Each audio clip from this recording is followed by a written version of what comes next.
principal ponto quando a gente fala de web consumidores, é a gente tentar entender que a gente vive num país chamado Brasil. Né?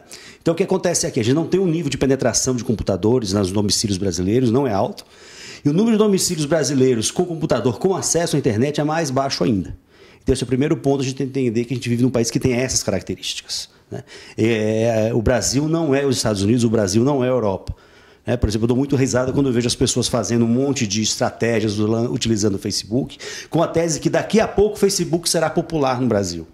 Propaganda, comunicação, ela não anda antes da onda nem depois da onda. A comunicação anda em cima da onda. A gente acabou de fazer uma pesquisa, né, tentando entender qual é a diferença para esse cara dessa nova classe média brasileira, qual é a diferença do Facebook para o Orkut. Eles acham assim, o Orkut, você não tem privacidade. Eles acham que isso é igual ao povo brasileiro, que não tem privacidade. Eles acham o Orkut muito mais com a cara do Brasil. Eles acham o Orkut com a cara do Faustão. Eles acham o Orkut com a cara da Hebe Camargo, né? Eles acham o Orkut com a cara da Dercy Gonçalves. Porque o Orkut tem cara de Brasil. Eles já são o Facebook mais sofisticado, né? Cheio de palavras em inglês que ninguém entende, porque se o cara malemar sabe falar português, imagine em inglês. Então lá tem um monte de coisa escrita em inglês. Ou seja, o que vai acontecer? Ou o Facebook se modifica para se popularizar num país como o nosso, ou a gente vai continuar no Orkut. Ah, mas já tem muita gente saindo do Orkut e indo para o Facebook.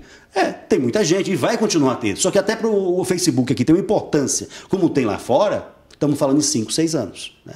Então, o Facebook é chique, é sofisticado, é americano, é classe A. O Orkut é brasileiro, é classe C. E é para esse povo que a gente tem que falar. A gente vive num país chamado Brasil. Né? Por exemplo, aqui, você tem milhões e milhões de pessoas que pularam da idade da pedra e foram direto para o celular. Não tiveram telefone com fio em casa. O que a gente vai ver no mundo da digitalização, no mundo online, as pessoas indo direto à idade da pedra, sem passar pelo computador, sem passar pelo desktop, indo direto para o mobile. E isso as companhias de telefone estão ajudando muito, a TIM com essas promoções, agora essa guerra de promoção, possibilitando as pessoas terem internet em casa, terem internet via mobile, de uma maneira barata. Então o Brasil vai ter um crescimento de smartphone, de mobile, muito maior do que em outros países. Que é a mesma coisa quando a gente fala de compra online. Por que o Brasil vai ter um crescimento e um desenvolvimento muito maior das compras online do que no país desenvolvido? Se eu moro em Capão Redondo, lá eu não tenho varejo. Se eu moro em Petrolina, lá não tem grandes lojas. Então eu vou ter que ir para onde? Vou ter que ir para a compra online, porque agora o brasileiro tem dinheiro e agora ele pode comprar. O que ele não tem no Brasil ainda é onde comprar. Então você vai ter uma mudança também muito grande em relação a isso, porque o Brasil possui características diferentes dos outros países. Eu adoro ler jornal quando eles falam de geração Y. No Brasil não existe geração Y. Geração Y parte do pressuposto de que você nasceu no mundo online. Só os brasileiros ricos nasceram no mundo online há 20 anos atrás. O brasileiro vai ser geração Y em 2021, porque agora ele pode comprar seu primeiro computador. Agora ele está entrando no mundo da mobile. Então a gente tem uma diferença de momento de consumo, de momento de educação, que é diferente dos outros países. Das agências. A agência é online, a agência é offline. Essa discussão também é inexistente. A Rede Globo hoje já é digital, todo mundo é digital, meia mensagem é digital. Eu tenho uma agência hoje que não entende, não compreende o mundo digital, é não entender e não compreender o mundo. E se não entende e compreende o mundo, não é uma empresa que presta um bom serviço. Porque você não pode mais dizer, não, o mundo online eu não faço. Não existe isso. O mundo digital eu não faço. A Rede Globo é digital, o SBT é digital, a Veja é digital, todo mundo já é digital. Então a gente tem que tentar entender que o novo mundo é necessário novas empresas, é necessário novos profissionais. Então essa discussão hoje ela é inexistente. Não é se o mundo online tem força ou não tem, o mundo online já é o nosso mundo. É esse tipo de coisa que a gente precisa tentar compreender, porque a gente vive de novo num país chamado Brasil, que tem características muito peculiares. Né? Por exemplo, característica peculiar brasileiro, dessa nova classe média brasileira, que são 170 milhões de brasileiros, né? Se você não fala com a nova classe média brasileira, você é uma empresa de nicho. Primeiro ponto. Né? Ah, eu estou no Facebook, você é uma empresa de nicho. Facebook é uma empresa de nicho. É isso que a gente precisa compreender. O Orkut é uma empresa de massa. Se você quer vender para o brasileiro médio, você tem que estar no Orkut. Então, essa compreensão do que é nicho, do que não é nicho, do que é mercado, do que não é mercado, né? E o grande mercado brasileiro é a classe CDE. Isso não é mercado, isso é um país. Né? Classe AB é nicho. Né? Os Jardins é nicho, Boa Viagem é nicho, Porto da Barra é nicho, Leblon que é nicho. O resto é Brasil de verdade. Então a gente tem que compreender, por exemplo, que esse Brasil de verdade gosta do quê? Adora receber e-mail marketing. Você vai nos grandes portais populares, as pessoas vão lá e pedem para receber e-mail marketing. Por quê? Porque elas nunca receberam marketing direto em casa. Elas nunca receberam revista, elas nunca receberam nada. Então, receber um e-mail, né, é uma forma de dizer, olha, eu existo, tanto eu existo que essa empresa está me mandando um e-mail para mim. Então, a gente tem que tentar entender que isso é o brasileiro médio, é o brasileiro de verdade.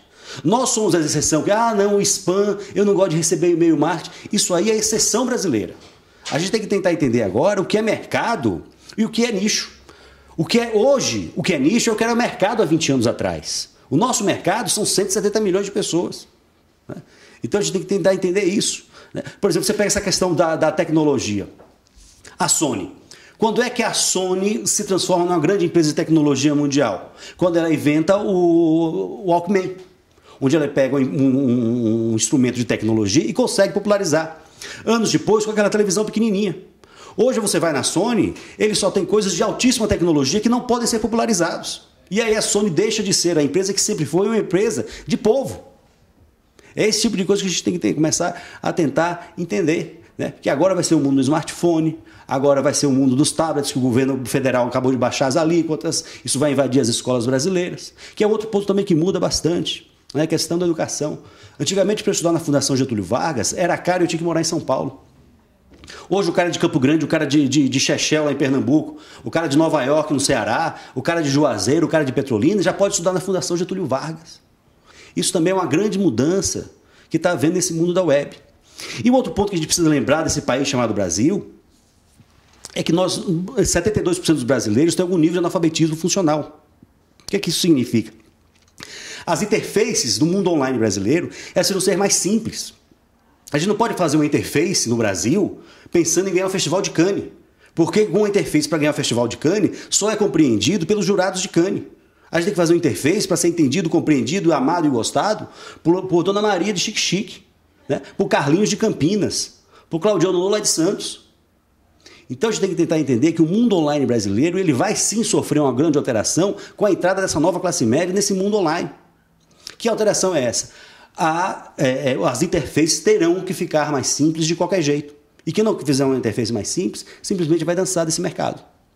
A questão do mobile num país chamado Brasil. Né? Aqui, em todos os países do BRIC, tem os maiores engarrafamentos da face da Terra.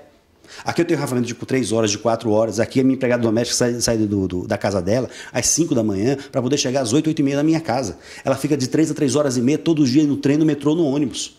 Se para a gente ter um celular com televisão é um luxo, para essa mulher é necessidade, porque ela fica 3, 4 horas, né, no trem, no metrô e no ônibus todos os dias. Eu vou ter que ter agora cursos via mobile, como a gente já tem um curso meu em inglês, né, que é o curso de inglês via mobile para aqui para o Brasil. Então o mundo mobile, juntado com os engarrafamentos no Brasil, a gente vai criar uma outra necessidade, um outro tipo de história. Né? Então, assim, você tem essa briga da Rede Globo, da Record, da Bandeirantes, todo mundo querendo entrar no transporte público brasileiro, por quê? Porque esse é o futuro brasileiro. O futuro brasileiro passa pelo engarrafamento e pelo mobile.